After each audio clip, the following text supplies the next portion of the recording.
क्योंकि लोकतंत्र के कई पहलू होते हैं और जैसे कई बातें जो हैं वो समझाई जा सकती हैं, उनको स्पष्ट रूप से कहा जा सकता है। कई बातें ऐसी होती हैं कि वो आपके मन के अंदर होती हैं, जिसको एक इंस्टिंक्ट कहते हैं कि लोकतंत्र ये है।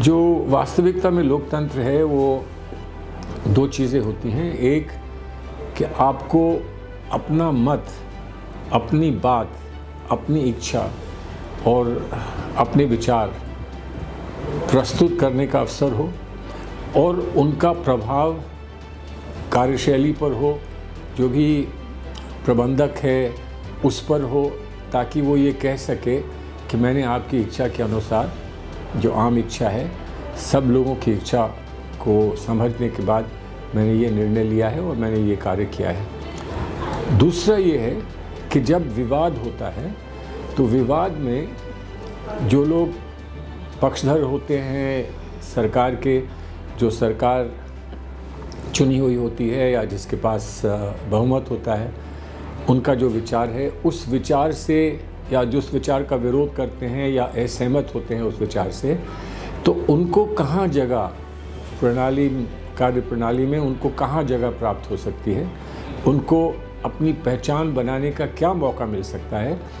अगर अंततः उनकी बात ना भी मानी जाए तब भी बात का सम्मान हो रहा है और बात को समझने का प्रयास हो रहा है, कोशिश हो रही है, और बात में जितना दम दिखे उतना अकोमोडेशन करने का एक अवसर मिले, ये सब लोकतंत्र में होता है और होना चाहिए, और बिना इसके लोकतंत्र चलता नहीं। देखिए, कुछ ना कुछ तो है, लेकिन अगर ये ना होता तो छोटी सी बात थी, किसी से आपका विवाद है, किसी ने कोई बात कही, वो आपको पसंद ना आई, आपने कानून का दावा किया, आपने कानून की पेशकश की और कहा कि कानून इस बात की इजाज़त नहीं देता है, और जैसे साधारणतः कानून के फैसले आते हैं वैसे ये फैसला भी होता।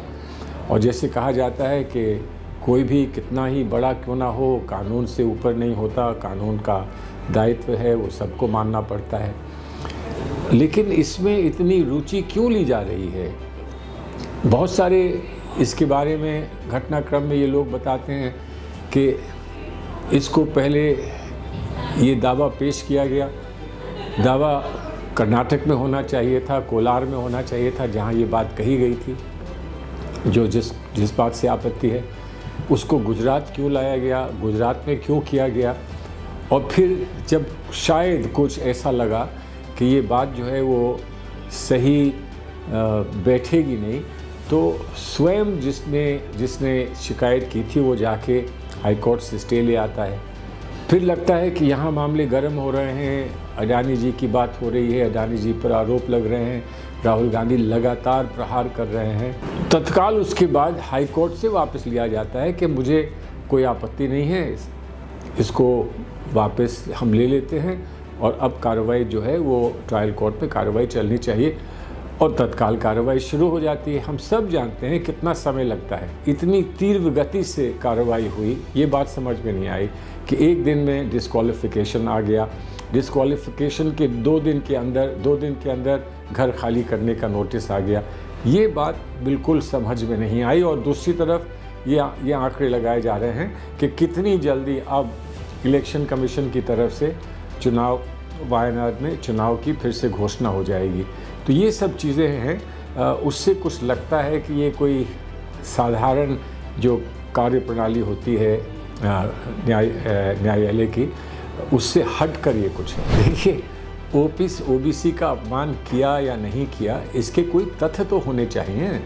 अब जब तक कि ये अपील पे नहीं जाता मामला, और अपील के बाद हाई कोर्ट नहीं जाता, और हाई कोर्ट के बाद अगर आवश्यकता पड़े तो सुप्रीम कोर्ट नहीं जाता, तो ये तो नहीं कहा जा सकता कि ऐसी कोई फाइंडिंग, ऐसी कोई बात उस फैसले में है जिसको लेकर बीजेपी चारों तरफ हंगामा कर रही है। ओबीसी कौन है वहाँ, ओबीसी कौन है इसमें, इस पे एक बड़ा प्रश्न है।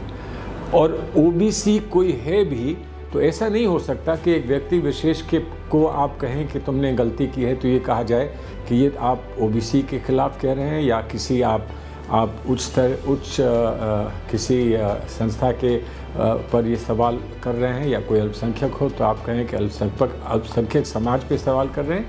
व्यक्ति विशेष पे तो सवाल उठाया जा सकता है ना, लेकिन साथ ही साथ ये कह देना कि जो ओबीसी समाज है उसका अपमान किया है, तो उसमें भी कानून बड़ा स्पष्ट है कि किसी समाज के लिए कुछ कह देना और ये अवमानना करना, ये बहुत आसान नहीं होता है साबित करना। उसका क्या विशेष सेक्शन है, उसके कौन विशेष लोग हैं जिनकी अवमानना की गई है, इस पर विचार करने के लिए कोर्ट को बहुत प्रयास करने पड़ते हैं, तब कोई इसमें से कोई बात निकल के आती है। तो ये कह देना बीजेपी का कि इसमें साक्ष्य हमको मिल गए हैं और इसलिए हम राहुल गांधी पर ये आरोप लगाते हैं, सरासर बेईमानी है, सरासर बेबुनियाद है। और इस पर तभी चर्चा होनी चाहिए जब इससे ऊपर कोर्ट में, हाई कोर्ट में या सुप्रीम कोर्ट में ये बात स्पष्ट हो। कोई रिश्ता है, लोगों को रुचि है इसमें, और रुचि होनी चाहिए कि ये लोकतांत्रिक व्यवस्था का एक बहुत महत्वपूर्ण प्रश्न है। लोकतांत्रिक व्यवस्था में कहाँ से सरकार को कहाँ से सहयोग मिलता है, सरकार को कहाँ से धनराशि प्राप्त होती है, और जो धनराशि देता है उसको क्या क्या लाभ सरकार देती है, ये तो लोकतांत्रिक व्यवस्था में पारदर्शिता से लोगों को मालूम होना चाहिए। ये सवाल पूछा है। राहुल जी ने ये नहीं कहा है कि तुम्हारे संबंध हैं, राहुल जी ने कहा कि क्या संबंध हैं आप बता दो। इससे ज़्यादा और क्या एक ऑपोजिशन का, एक विपक्ष का नेता कह सकता है कि क्या संबंध है। हमें लगता है कि संबंध हैं, अब आप बताइए आपके क्या संबंध हैं। नहीं संबंध हैं तो सच्चाई सामने रख दीजिए, हम उसको भी स्वीकार करेंगे। लेकिन कुछ हमने आपको प्रथम दृष्टि से बातें बताई हैं कि आपके जहाज़ में वो चल के आए थे प्रधानमंत्री बनने के लिए, या जब वो ऑस्ट्रेलिया गए कहीं और गए प्रधानमंत्री के रूप में तो वो आपको साथ ले गए, और जहाँ से आपको पैसा उपलब्ध कराया गया, एसबीआई बैंक के चेयरमैन को आपके साथ बिठाया, वो सारे चित्र आए हैं। ये तो कोई छुपी बात नहीं है। इन सब को लेकर, ये सारी बातें लेकर राहुल जी ने ये कहा कि ये क्या है, आखिर ऐसा क्यों हो रहा है। और लोगों को तो आप नहीं साथ ले जाते, और लोगों को साथ ले जाने के बाद वो सारी धनराशि नहीं मिल जाती एक बड़े बैंक से, एसबीआई से या किस बैंक से नहीं मिल जाती जिसके चेयरमैन के साथ आप बैठते हैं। तो इसका स्पष्टीकरण करिए, इसका जवाब दीजिए। देखिए, सबसे पहले तो एक बात बता दें, हम राहुल गांधी को अपना नेता मानते हैं, और अगर हम आज राहुल गांधी पर आपत्ति आए और राहुल गांधी पर इतना बड़ा संकट हो और हम अपने आप घर बैठे रहें और हम कुछ ना करें, तो हम कायर होंगे, हम अपना चेहरा देख नहीं पाएंगे। हमें अपने नेता के लिए कुछ करना है, लेकिन हमारा ये सौभाग्य है कि हमारे नेता अपने लिए कुछ नहीं चाहते। हमारे नेता जो लड़ाई लड़ रहे हैं वो भारतीय डेमोक्रेसी के लिए, भारतीय लोकतंत्र के लिए लड़ रहे हैं, भारतीय व्यवस्था के लिए लड़ रहे हैं। वो सिर्फ अपने लिए अकेले लड़ना नहीं चाहते। तो वो हर चीज़ के लिए तैयार हैं, लेकिन हम भी हर चीज़ के लिए तैयार हैं।